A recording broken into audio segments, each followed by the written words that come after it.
அனைத்து ஆசிரியர்களுக்கும் வணக்கம். 1 முதல் 12ஆம் வகுப்பு வரை கற்பிக்கும் ஆசிரியர்கள் சில்ட்ரன் வித் ஸ்பெஷல் நீட்ஸிற்கான ட்ரைனிங்கில் எவ்வாறு கலந்து கொள்வது என்பது குறித்து இந்த வீடியோவில் பார்க்கலாம். அதுக்கு முன்னாடி இந்த வீடியோவை வழங்குவது யாருன்னா பைமோட்டி ஷாப்பிங் மொபைல் ஆப். இந்த மொபைல் ஆப் பிளே ஸ்டோர்ல அவைலபிள்ல இருக்கு. மற்ற ஆப் கூட ஒப்பிடும்போது இந்த ஆப்ல எல்லா பிரைசஸுமே ரொம்ப ரொம்ப ரொம்ப கம்மியான விலையில கிடைக்கும். நீங்க மற்ற ஷாப்பிங் ஆப்ஸை ஒப்பிட்டு பார்த்து எதுல உங்களுக்கு கம்மியா இருக்கோ அதுல பாருங்க. இதுல கண்டிப்பா 3% மற்ற பொருட்களோடு ஒப்பிடும்போது கம்மியாக இருக்கும். ஸோ முடிஞ்ச அளவுக்கு இந்த ஆப்ல வாங்க ட்ரை பண்ணுங்க. ஒருங்கிணைந்த பள்ளி கல்வியின் உட்கூறுகளில் ஒன்றான உள்ளடக்கிய கல்வி சார்ந்த பயிற்சியானது மாநிலம் முழுவதும் உள்ள ஆசிரியர்களுக்கு 1 முதல் 12ஆம் வகுப்பு வரை இணைய வழி வாயிலாக வழங்கப்படுகிறது. இந்த பயிற்சியின் நோக்கங்கள் குறித்தும் கொடுத்திருக்காங்க. இந்த பயிற்சியில் மொத்தம் 7 கட்டகங்கள் இடம்பெற்றிருக்கிறது. ஒவ்வொரு கட்டகத்தினையும் எவ்வாறு முடிப்பது என்பது குறித்து விரிவாக இந்த வீடியோவில் பார்க்கலாம். அதற்கு உங்களது மொபைல்ல குரோம் ப்ரௌசர் ஓபன் பண்ணிக்கோங்க. ஓபன் பண்ணிட்டு சர்ச் பாக்ஸ்ல எமிஸ் அப்படின்னு டைப் பண்ணிட்டு சர்ச் பட்டனை பிரஸ் பண்ணுங்க. உங்களுக்கு ஃபர்ஸ்ட் லிங்க் emis.tnschools.gov.in அப்படின்னு வந்திருக்கும். அந்த லிங்கை கிளிக் பண்ணிக்கோங்க. நீங்க கிளிக் பண்ணினதும் யூசர் நேம் பாஸ்வேர்ட் டைப் பண்ண சொல்லி கேட்கும். ஏற்கனவே உங்களது பள்ளியின் லாகின் பேஜ் லாகின் பண்ணி வச்சிருந்தீங்கன்னா அதை லாக் அவுட் பண்ணிக்கோங்க. லாக் அவுட் பண்ணினதுக்கு அப்புறம் யூசர் நேம் அப்படிங்கிற இடத்துல உங்களுடைய 8 இலக்க எம்எஸ் ஐடியை பயன்படுத்தி லாகின் பண்ணிக்கோங்க.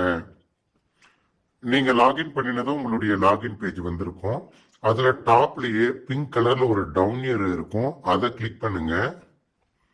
நீங்க கிளிக் பண்ணினதும் உங்களது பள்ளியின் பெயர் வந்துட்டு அதற்கு கீழே கோ டு எல்எம்எஸ் அப்படின்னு ஒரு ஹெட்டிங் வந்திருக்கும். அந்த ஹெட்டிங்கை கிளிக் பண்ணுங்க. நீங்க கிளிக் பண்ணினதும் எம்எஸ் டு எல்எம்எஸ் அப்படின்னு வந்துட்டு ப்ளீஸ் வெயிட் அப்படின்னு வந்திருக்கும். கொஞ்ச நேரம் வெயிட் பண்ணுங்க. வெயிட் பண்ணினதுமே உங்களுக்கு பேஜ் லோட் ஆயிட்டு அதற்கு கீழே teacher training on children with special needs அப்படின்னு வந்திருக்கும். அந்த ஹெட்டிங் மேல கிளிக் பண்ணுங்க. கிளிக் பண்ணிருந்தோம் teacher training on children with special needs அப்படின்னு கொடுத்துட்டு அதற்கு கீழே அறிவிப்புகள், பயிற்சியின் நோக்கங்கள், பயிற்சியின் சிறப்பம்சங்கள் இதெல்லாமே கொடுத்திருக்காங்க. கட்டகங்களின் விவரங்கள் அப்படின்னு கொடுத்துட்டு 7 கட்டகங்கள் சார்ந்த விவரங்களும் கொடுத்திருக்காங்க. அதற்கு கீழே ஸ்க்ரோல் பண்ணிட்டு போனீங்கன்னா கட்டகம் 1 அப்படின்னு கொடுத்துட்டு மாற்றுத்திறனாளிகள் உரிமை சட்டம் 2016 அப்படின்னு கொடுத்துட்டு முன் திறனறி மதிப்பீடு அப்படின்னு கொடுத்திருக்காங்க. அதே போல பின் திறனறி மதிப்பீடு கட்டத்துக்கு நீங்க போகணும்னா அதற்கு கீழே not available unless the activity M1 பயிற்சி காணொலி இஸ் மார்க்டு கம்ப்ளீட் அப்படின்னு கொடுத்திருக்காங்க. ஒவ்வொரு கட்டகமா நீங்க முடிச்சிட்டு வந்தீங்கன்னா தான் அடுத்த கட்டகம் ஓபன் ஆகும். அதே போல பயிற்சி காணொலி உங்களுக்கு ஓபன் ஆகணும்னா அதற்கு கீழே இருக்கக்கூடிய ஹோம்வொர்க் கொடுத்துட்டீங்கன்னா முன் திறனறி மதிப்பீடு நீங்க மார்க் பண்ணினீங்கன்னா மட்டும்தான் உங்களுக்கு இந்த பயிற்சிக்கான காணொலி ஓபன் ஆகும். அதனால ஒவ்வொரு கட்டகமா நீங்க வரிசைப்படி செல்ல வேண்டும். முதலாவது கட்டகமான முன் திறனறி மதிப்பீடு பேஸ்லைன் அசஸ்மெண்ட் நீங்க மேற்கொள்வதற்கு அந்த ஹெட்டிங் மேல கிளிக் பண்ணுங்க. கிளிக் பண்ணினதும் உங்களுக்கு முன் திறனறி மதிப்பீடு அப்படின்னு வந்துட்டு அதற்கு கீழே அட்டெம்ப்ட் குவிஸ் அப்படின்னு கேட்கும். அந்த ஹெட்டிங்கை கிளிக் பண்ணுங்க. நீங்க கிளிக் பண்ணினதும் உங்களுக்கான கொஸ்டின்ஸ் வந்திருக்கும்.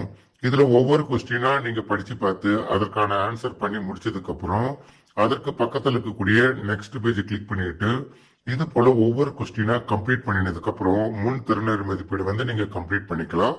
கம்ப்ளீட் பண்ணி முடிச்சதுக்கு அப்புறம் உங்களுக்கு அடுத்த கட்டகம் ஓபன் ஆகும். இது போல ஒவ்வொரு கட்டகத்திலையும் முன் திறனறி மதிப்பீடு, பயிற்சிக்கான காணொலி, பின் திறனறி மதிப்பீடு போன்ற 3 ஹெட்டிங்கையும் ஒவ்வொரு கட்டகத்திலையும் கொடுத்திருக்காங்க.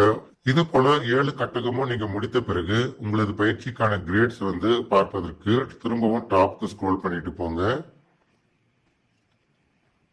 நீங்க டாப்க்கு ஸ்க்ரோல் பண்ணிட்டு போனீங்கன்னா கிரேட்ஸ் அப்படின்னு ஒரு ஹெட்டிங் வந்திருக்கும். கிரேட்ஸ் அப்படிங்கிற ஹெட்டிங்கை நீங்க கிளிக் பண்ணும்போது இந்த பயிற்சியில ஒவ்வொரு டைட்டிலையும் நீங்க எத்தனை மார்க்ஸ் வாங்கியிருக்கீங்க, அதே போல அதனுடைய கிரேட் என்ன, ரேஞ்ச் என்ன, பர்சன்டேஜ் என்ன, feedback, contribution to course total அப்படின்னு ஒவ்வொரு ஹெட்டிங்கும் தனித்தனியா வரும். அதனை பார்த்து நீங்கள் ஒவ்வொரு கட்டகத்திலையும் எத்தனை மதிப்பெண்கள் வாங்கியிருக்கிறீங்க அப்படிங்கிற விவரத்தினை அறிந்து கொள்ளலாம். நன்றி.